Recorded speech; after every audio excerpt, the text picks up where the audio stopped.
أعوذ بالله السميع العليم من الشيطان اللعين الرجيم. بسم الله الرحمن الرحيم. الحمد لله لأهله والصلاة والسلام على أهلها واللعنة الداعمة على أعدائهم أجمعين. أما بعد فقد قال الله تبارك وتعالى في كلامه المجيد والفرقانه الحميد. بسم الله الرحمن الرحيم. إنا أعطيناك الكوثر فصل لربك وانحر إن شانئك هو الأبتر. الصلوات. اللهم صل على محمد وآل محمد وعجل فرجهم. عزیزان محترم، سامعین گرامی قدر، جیسا کہ میں نے آپ عزیزان کے سامنے سورہ کوثر کی تلاوت کا شرف حاصل کیا ہے. سورہ کوثر قرآن مجید کی سب سے چھوٹی سورہ ہے اور یہ سورہ 3 آیتوں پر مشتمل ہے. ماشاءاللہ. بسم اللہ. سب سے پہلے میں اس سورہ کا ترجمہ آپ کی خدمت میں عرض کرنا چاہوں گا اور اس کے بعد کچھ عرائض اسی سورہ کے ذیل میں اور سیدہ کی شان میں. اور محمد وآل محمد بلندر صلوات. اللهم صل على محمد وآل محمد وعجل فرجهم. خداوند متعال نے ارشاد فرمایا، انا اعطیناک الکوثر، حبیب ہم نے تمہیں کوثر عطا کر دیا ہے. فصل لربک وانحر، اب جب کہ ہم نے تمہیں کوثر عطا کر دیا ہے اب اپنے رب کے لیے نماز بھی پڑھو اور قربانی بھی کرو. ان شانئک هو الابتر، یقیناً تمہارا دشمن بے نسل ہے. ابتر. سبحان اللہ. دیکھیں، خداوند متعال نے اپنے تمام انبیاء کو معجزات عطا کیے اور کچھ انبیاء کو معجزات کے علاوہ امتحانات کے بعد انہیں جزا بھی دیا. ایک ہے امتحان، ایک ہے معجزہ. مثال کے طور پر خداوند متعال نے ابراہیم نبی سے جب امتحان لیا تو اسے امامت کا عہدہ عطا کر دیا. جب خداوند متعال نے یوسف نبی سے امتحان لیا تو اسے غلامی سے نکال کر بادشاہ بنا دیا. اور خداوند متعال نے جب یہ دیکھا کہ یہ کیا ہے، اللہ نے امتحان لیا اور امتحان کے مقابلے میں کچھ دیا. اور امتحان کے علاوہ ایک اور چیز ہے، کیا؟ مقابلہ دشمن سے. جب فرعون سے مقابلے کی باری آئی تو خداوند متعال نے موسیٰ کو عصا عطا کی اور عیسیٰ نبی کو، کیونکہ اس وقت وہ عیسیٰ نبی پر کیونکہ یقین نہیں کرتے تھے، ایمان ان کا نہیں تھا، تو اس وجہ سے خداوند متعال نے عیسیٰ نبی کے ہاتھوں کو شفا کا مرکز بنا دیا. یہ عیسیٰ کا معجزہ تھا، کیونکہ دشمن سے مقابلے کے لیے اللہ نے یہ چیزیں ان کو عطا کی. لیکن جب خداوند متعال نے ایوب نبی کا امتحان لیا، جب وہ کامیاب ہوئے تو خداوند متعال نے ایوب نبی کو صبر کا تمغہ عطا کر دیا. اسی طرح جب اللہ کے اپنے حبیب کی باری آئی تو خداوند متعال نے کہا، انا اعطیناک الکوثر، حبیب ہم نے تمہیں فاطمہ جیسی بیٹی عطا کر دی. فاطمہ جیسی بیٹی عطا کر دی ہے. اب یہاں پر قابل غور چیز یہ ہے کہ لفظ انا، خداوند متعال قل هو اللہ احد ایک ہے، ٹھیک ہے، تو یہاں پر لفظ انا یعنی ہم نے حبیب تمہیں کوثر عطا کر دیا. یہاں انا کا مطلب کیا ہے؟ یعنی خداوند متعال بتلانا کیا چاہ رہے ہیں یہاں پر؟ یہ در حقیقت اگر مفسرین قرآن نے یہ لکھا ہے اور بیان فرمایا ہے کہ جب بھی خداوند متعال مفرد کی جگہ پر جمع کا صیغہ استعمال کریں، یعنی انا کی جگہ پر جہاں انی استعمال کر سکتے تھے، انا کیوں کہا؟ وجہ کیا ہے؟ تو میں مثال، در حقیقت خداوند متعال بسم اللہ کسی چیز کو کی جب بھی عظمت کو بیان کرنا چاہتے ہیں تو اس وقت انا استعمال کرتے ہیں، ایک۔ دوسری بات، جب خداوند متعال چیلنج کرنا چاہتے ہیں اس وقت انا استعمال کرتے ہیں۔ کیا یہ در حقیقت چیلنج ہے؟ قرآن مجید کی کچھ مثالیں آپ کی خدمت میں عرض کرنا چاہوں گا اسی ذیل میں، جیسے خداوند متعال نے ارشاد فرمایا انا ہدیناہ السبیل اما شاکرا و اما کفورا، ہم نے تمہیں ہدایت کا راستہ دکھلا دیا ہے، ہم نے تمہاری ہدایت کر دی ہے، اب تمہاری مرضی ہے کافر بن جاؤ یا شاکر بن جاؤ۔ یعنی در حقیقت خداوند متعال بتلانا یہ چاہ رہے ہیں کہ جس طرح سے ہم ہدایت کر سکتے ہیں، کسی میں جرت ہے کہ اس طرح سے ہدایت کر کے دکھلائے؟ کسی میں جرت ہے کہ اس طرح سے ہدایت کر کے دکھلائے؟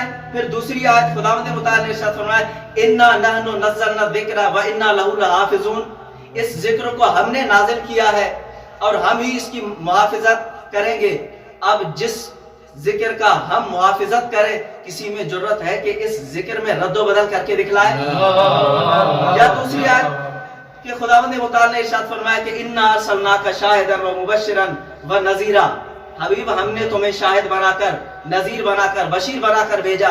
اب ہے کسی میں جرت کہ اس نبی کا مقابلہ کرے جسے ہم نے شاہد بھی بنایا ہے، بشیر بھی بنایا ہے، نذیر بھی بنایا ہے؟ تو اسی طرح سے خداوند متعال نے اسی آیت میں انا لفظ استعمال کر کے یہ بتلایا ہے دشمن کو کہ سن لو انا اعطیناک الکوثر، حبیب ہم نے تمہیں کوثر عطا کر دیا ہے، فاطمہ جیسی بیٹی عطا کر دی ہے۔ اب کسی میں جرت ہے کہ محمد کو ابتر کہہ کے دکھلائے؟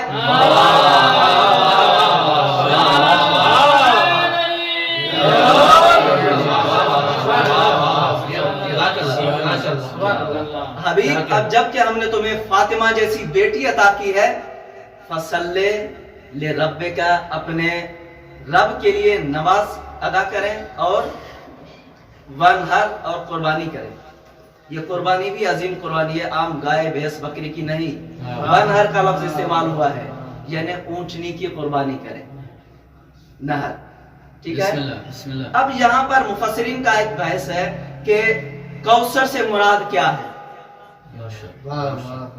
اگر جہاں کوثر سے مراد حوض کوثر کو لیا جائے تو در حقیقت یہ نبی پر بھی اعتراض ہے، خدا پر بھی اعتراض ہے۔ نبی کی عظمت پہ اعتراض ہو جائے گا اور خود خدا پر اعتراض ہو جائے گا کہ کیسے اعتراض ہوگا؟ کہا کہ اے حبیب ہم نے تمہیں کوثر عطا کر دیا، کوثر جنت کے جزء میں سے ایک جزء ہے، حالانکہ نبی جنت کا وارث بھی ہے، مالک بھی ہے۔ جب جنت کا مالک ہے تو پھر کوثر کیوں؟ یقیناً یہاں پر کوثر سے مراد حوض کوثر نہیں، کوئی ایسی چیز ہے۔ ایک دلیل یہ ہے۔ دوسری دلیل، اگر جہاں کوثر سے مراد حوض کوثر کو لیا جائے تو دوسرا اعتراض یہ ہے کہ کوثر کے بعد ان شانئک هو الابتر، حبیب تمہارا دشمن یقیناً ابتر ہے، بے نسل ہے، سیاق و سباق کا مسئلہ ہو گیا۔ قرآن مجید پہ بھی یہ اعتراض ہے کہ یعنی ایک طرف جنت کا ذکر ہے، دوسری طرف مصطفیٰ کو یہ دلاسا دلوایا جا رہا ہے کہ حبیب تمہارا دشمن ابتر ہے۔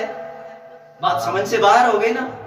معلوم ہوا کہ جہاں پر کوثر سے مراد سیدہ کی ذات ہے، کیونکہ جب یہ آیت نازل ہوئی، یہ سورہ نازل ہوئی، اس سورہ سے پہلے خداوند متعال نے وَلَسَوْفَ يُؤْتِيكَ رَبُّكَ فَتَرْضَىٰ کہ یقیناً تمہارا رب تم سے راضی ہو جائے گا، حبیب تمہارا رب تم سے راضی ہو جائے گا۔ پہلے استقبال کیا، استقبالی آیت ہے یہ، بعد میں کہا اِنَّا أَعْطَيْنَاكَ الْكَوْثَرَ، حبیب ہم نے تمہیں فاطمہ جیسی بیٹی عطا کر دی ہے۔ اس کے بعد پھر کہا کہ قربانی بھی کریں، نماز بھی ادا کریں، تمہارا دشمن یقیناً ابتر ہے، بے نسل ہے۔ اب یہاں پر ایک سوچنے کی بات یہ ہے کہ خداوند متعال نے اپنے حبیب کو بیٹی اس دور میں عطا کی جس وقت بیٹیوں کو ننگو آر سمجھا جاتا تھا، یہ باعث عزت نہیں، باعث ذلت۔ ایسے مواقع میں اپنے حبیب سے خطاب کیا کہ حبیب ہم نے تمہیں فاطمہ جیسی بیٹی کی، پھر کوثر کے لقب سے ملقب بھی کیا، بتلانا کیا چاہ رہے ہیں؟ یہ عجیب مرحلہ ہے کہ خداوند متعال ایک ایسے ماحول میں جہاں پر بیٹی ننگو آر سمجھی جائے اس موقع میں بیٹی عطا کرے اور پھر اس کی عظمت بیان کرے۔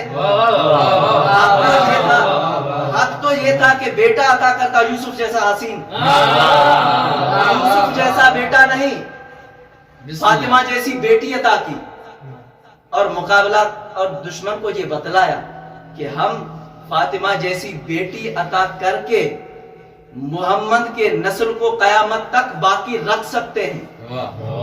کیا تو تاریخ کے جملے ہیں کہ اس دور میں جب بھی کسی کے گھر بیٹی کی ولادت ہوتی تو اس وقت ان کا چہرہ غم اور غصہ کی وجہ سے، کیونکہ ننگو آر سمجھتے تھے نا، تو ان کا چہرہ بالکل ہی کالا پڑ جاتا۔ کیا میں اسی چیز کو اپنے الفاظ میں بیان کرنا چاہوں گا کہ جب اس وقت کسی عام شخصیت کو، کسی عام انسان کے گھر بیٹی پیدا ہوتی تو ان کے چہرے کی رنگت تبدیل ہو جاتی، ان کا چہرہ کالا ہو جاتا، لیکن جب اللہ نے اپنے حبیب کو فاطمہ جیسی بیٹی عطا کی تو اس وقت کیا ہوا ہوگا میں انہیں اپنے الفاظ میں بیان کرنا چاہتا ہوں کہ جب اللہ نے یہ ارشاد فرمایا کہ انا اعطیناک الکوثر، حبیب ہم نے تمہیں فاطمہ جیسی بیٹی عطا کی، تو اس وقت محمد مصطفیٰ کا چہرہ گل محمدی کی طرح کھل اٹھا اور مدینہ نور فاطمہ سے منور ہو گیا اور دشمنوں کے چہرے کالے ہو گئے، دشمنوں کے چہرے